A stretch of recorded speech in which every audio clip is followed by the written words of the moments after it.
एक शख्स का रिश्ता एक आलिमा औरत से तय हुआ और उसने शादी कर ली। बाद में उस औरत ने कहा, हम शरीयत के मुताबिक जिंदगी बसर करेंगे।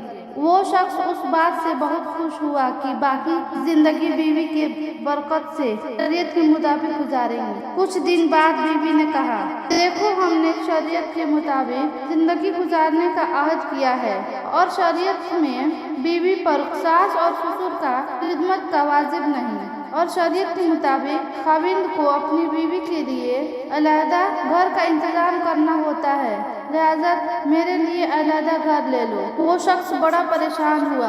अलहदा घर लेना कोई बड़ी बात नहीं और मेरे बूढ़े वालिदैन का क्या होगा।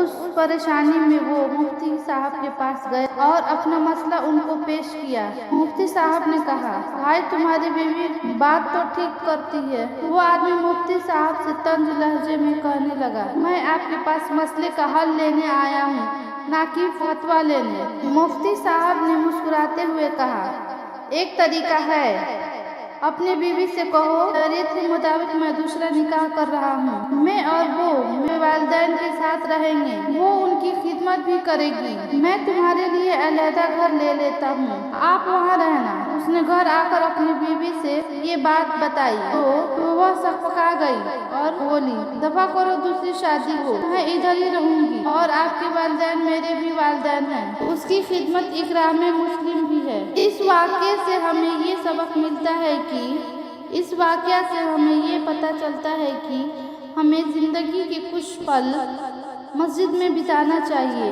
अल्लाह वालों के महफिल में भी गुजारना चाहिए और ज़्यादा से ज़्यादा कुरान की तिलावत करनी चाहिए और कुरान को समझने की कोशिश करनी